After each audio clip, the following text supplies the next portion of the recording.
Hi, I'm Steve and welcome to my kitchen. Today I want to focus on the beginner.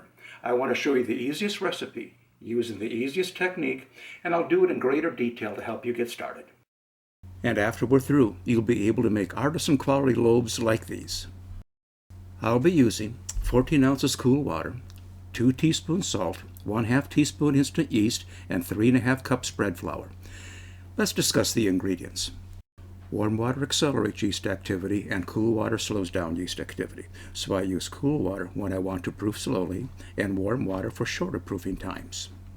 There are 3 basic types of salt: table salt, kosher, and sea salt. The primary difference is the size of the crystals.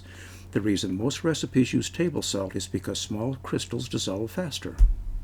There are 2 basic types of yeast: perishable, goes bad faster, and non-perishable, lasts longer, which is why dry yeast is so popular. It lasts longer and doesn't require refrigeration.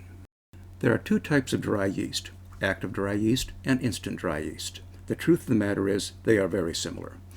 Instant yeast is an updated, newer version of active dry yeast. It was specifically designed for bread machines. It is more potent and reliable, and in a pinch you can use them interchangeably.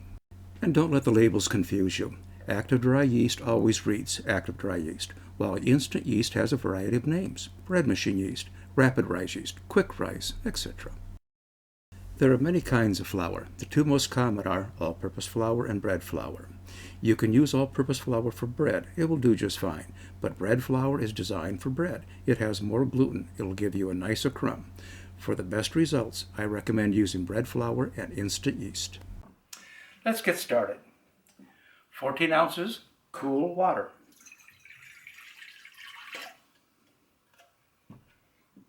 2 teaspoons salt. 1, shake it to level it. 2, 1/2 teaspoon instant yeast.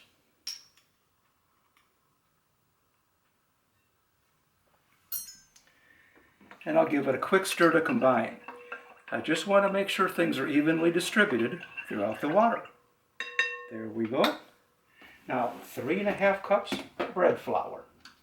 I start with 1/2 cup. I'll take this cup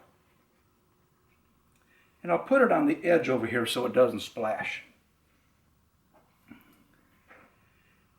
And it's 1, 2, 3. I'm not compacting the flour, I'm just shaking it to level. And now I'm going to stir it with the handle end of a spoon. Now watch how easy this is. Not working very hard.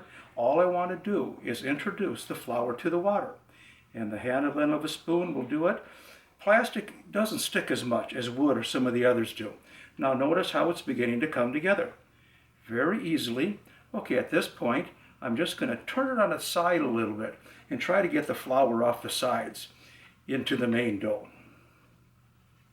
Okay, next step, I'm going to scrape the sides. I'll just put the spatula there. I'll turn the bowl.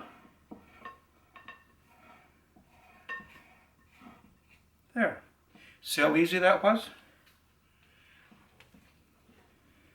Now I'm going to tumble it. I want to get the wetness to touch the dry flour, and that'll bring that flour in, and there we are.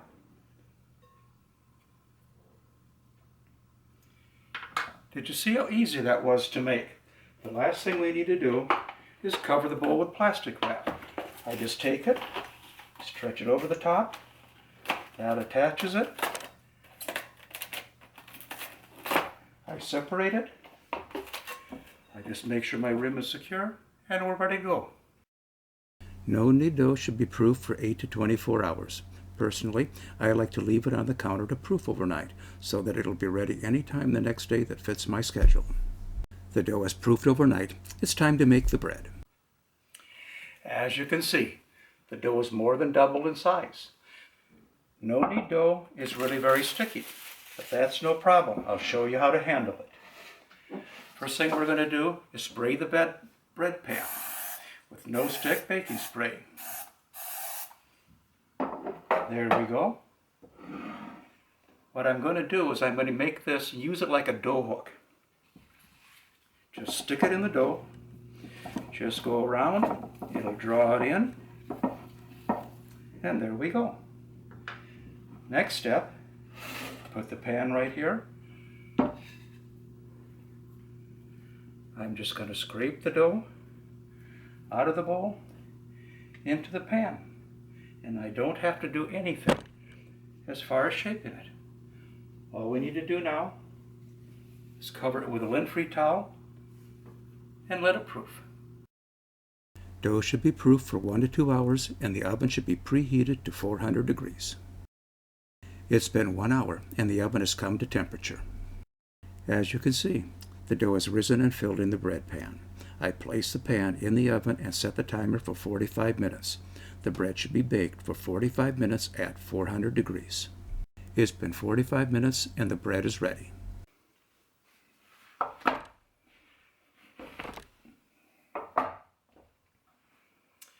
Well, isn't this a gorgeous loaf? And wasn't that easy to make? This is artisan quality bread. It's absolutely delicious, a bolie in the shape of a loaf. And did you notice? I never touched the dough or cleaned the flour off the counter. It's called hands-free technique.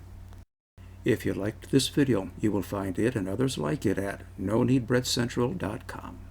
And if you're interested in easy recipes using this technique you'll like, Introduction to Baking No-Knead Bread in Bread Pans. Thanks for watching.